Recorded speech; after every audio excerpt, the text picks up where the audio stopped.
இடம்பொருள் நேயர்களுக்கு வணக்கம். ஸோ இன்னைக்கு பார்த்தீங்க அப்படின்னா இப்போ சிறகடிக்க ஆசை சீரியலில் முத்துவுடைய தலையில் ஒரு பெரிய இடி விழப்போகுதா இல்லையா, ஒரு சம்மந்தமே இல்லாமல் அவர் ஒரு அப்பாவியாக இருந்தாலும் அவர் மேலே பழி விழப்போகுதா இல்லையா, எல்லாருமே அவர் யூஸ் பண்ணிக்கிறாங்கிறது தான் முக்கியமான விஷயமே. மாற்றி மாற்றி மாற்றி மாற்றி ஏதாச்சும் ஒரு பிரச்சனைக்கு அவர் மேலே பழி விழும். ஆனால் அவர் எதுவுமே பண்ணல. ஆரம்பத்திலேருந்து மனோஜ் செஞ்ச ஒரு தப்பு, அந்த தப்புக்கு இவர் மேலே பழி விழுந்து இவர் சிறுவர் சீர்திருத்த பள்ளிக்கு போய் இவங்க அம்மா அவரை வெறுக்க ஆரம்பித்து விஜயா இன்னைக்கு வரைக்கும் வெறுக்கிறதுக்கான முக்கியமான காரணமே மனோஜ் செஞ்ச தப்பு தான் அப்படிங்கிறது தான் அந்த கதையுடைய ஆரம்பமே. அப்போ இருந்தே முத்து அடுத்தவங்க பாவத்துக்கான பழியை சுமக்க ஆரம்பிக்கிறார். மனோஜ் வேலைக்கு போகாமல் பார்க்கில் உட்காந்துக்கிட்டார். அது யாரோட தப்பு? மனோஜோட தப்பு. குடும்பத்தை எல்லாத்தையும் ஏமாத்தார். தன்னோட மனைவியிலேருந்து குடும்பத்தை எல்லாத்தையும் ஏமாற்றி காசெல்லாம் வாங்கிட்டு போய் எல்லாம் பண்ணிருந்தார். விஜயாவுக்கு மட்டும் தான் அந்த விஷயம் தெரியும். அப்படி இருக்கும் பொழுது அந்த ஆதாரத்தை முத்து கொடுத்ததுக்கு ரோஹிணி ஓடி போயிட்டாங்க வீட்டை விட்டு. அந்த படி யார் மேலே விழுந்துச்சுன்னு பார்த்தீங்கன்னா அதுவும் முத்து மேலே தான் விழுந்துச்சு. சத்யா திருட்டுத்தனம் பண்ணி தன்னுடைய அம்மாவோட பணத்தை திருடினாருங்கிறதுக்கு சத்யா மேலே கோவப்பட்டு இவர் அடித்ததுக்கு கடைசியில் எல்லா பாவம் வழியும் கடைசியில் முத்து மேலே விழுந்து முத்து ஒரு ரவுடியாக தான் எல்லாரும் பார்த்தாங்க.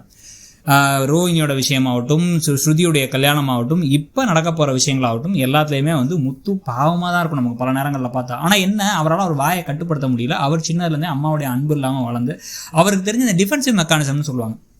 ஒரு மனுஷன் தன்னை தற்காத்துக்கிறதுக்கு தனக்கு தானே வச்சுக்கிற ஒரு வழி என்ன அப்படின்னா கோபம். இவருக்கு கோபத்தை காமிச்சு தன்னுடைய இயலாமை, தன்னுடைய பிரச்சனைகளை அவர் சரி பண்ணிக்கிட்டு இருந்தார். ஆனால் அதையே எல்லாரும் உங்களோட ஆயுதமாக யூஸ் பண்ணிக்கிறாங்க. அதுதான் நாளைக்கும் பண்ணலாம்னு சொல்லி திட்டம் போட்டுட்டு இருக்காங்க.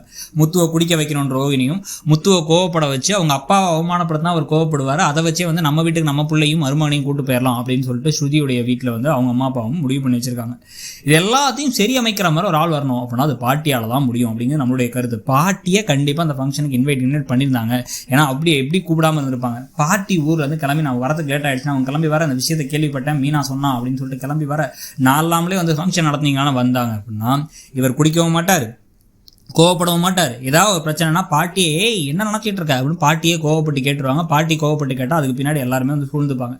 அதனாலேயே ரோஹிணியுடைய திட்டமாகட்டும் இல்லை இந்த சுதாவுடைய திட்டமாகட்டும் ரெண்டு திட்டமே நடக்காமல் போக கடைசியில் அவங்க ஐயோன்னு சொல்லிட்டு ஒரு கடுப்போடு இருக்க ஸ்ருதியும் ரவியும் திருப்பி வீட்டுக்கே வரதும், ரோஹிணியுடைய அப்பா எங்கன்னு ரோஹிணி கேட்டு டார்ச்சர் பண்ணுறதும், ஐயோ இந்த பாட்டி எதுக்கு வந்தாங்களோ அப்படின்னு சொல்லிட்டு அவங்க கோவப்படுறதும் பல விஷயங்கள் நடக்க வாய்ப்பு இருக்குது. ரோஹிணி மேலே ரொம்ப அளவு கடந்த மரியாதையும் பாசமும் அன்பும் வச்சிருந்த விஜயா எப்போ பார்லர் பேரை மாற்றினாங்கன்னு நினச்சாங்க தெரிஞ்சிச்சோ அப்போ இருந்தே கொஞ்சம் கொஞ்சமாக மரியாதையை கொஞ்சம் கொஞ்சமாக குறைச்சிட்டே வராங்க.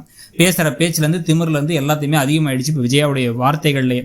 அதனால அவங்க கண்டிப்பாக இந்த விஷயத்தில் இப்போ பிரச்சனை நடக்கலை, பாட்டி கிட்டி காப்பாற்றி விட்டாங்க அப்படின்னு மட்டும் ஆச்சு அப்படின்னா ரோஹிணியை உழுக்குன்னு உழுக்கி உங்கள் அப்பா வருவாரா மாட்டாரா, என் பிள்ளைக்கு பிஸ்னஸ் அமைச்சு கொடுப்பாரா மாட்டாரா அப்படின்னு ஒரு பெரிய பிரச்சனைக்குள்ள கதை அடுத்த கட்டமாக போகிறதுக்கு வாய்ப்புகள் அதிகம். ஸோ பாட்டி வருவாங்கன்னு நினைக்கிறீங்களா, இல்லை கடைசியாக யாரும் காப்பாற்றுறதுக்கு இல்லாமல் உண்மையிலே அவங்க நினச்ச மாதிரியே முத்து கோவப்பட்டு பெரிய பிரச்சனை தான் ஆக போகுதுன்னு நினைக்கிறீங்களாங்கிறத சொல்லுங்கள். தேங்க்யூ. இடம்பொருள் நேயர்களுக்கு வணக்கம். ஸோ இன்னைக்கு பார்த்தீங்க அப்படின்னா இப்போ சிறகடிக்க ஆசை சீரியல்